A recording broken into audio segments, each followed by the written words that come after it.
आज प्रोजेक्ट आम देखी solar drip irrigation system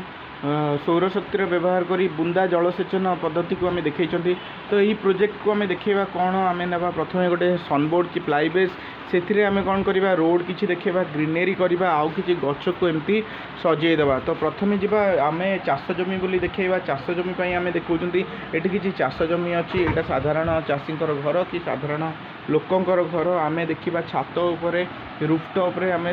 solar panel को यूज करवा। सोलार पैनल आम नवा गोटे मोनो क्रिस्टालाइन वाला पीसीबी सोलार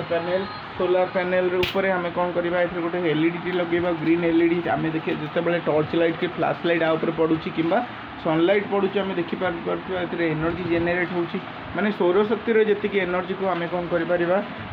स्टोर कर स्टोरेज आम पाखे बैटेरी आम नवा गोटे लिथियम आयन बैटेरी नहीं पार कि गोटे 9 वोल्ट बैटेरी नहीं पार आम कहीपर यहाँ इंटरनाली कनेक्टेड अच्छी बोली। तो आम ये बैटेरी को लगेगा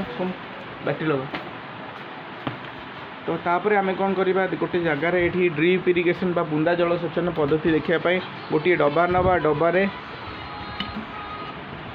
डब्बारे आम कौन करवा देखा डब्बारे आम पानी रखी बुंदा जलसेचन पद्धति को देखापी रखा। तो आम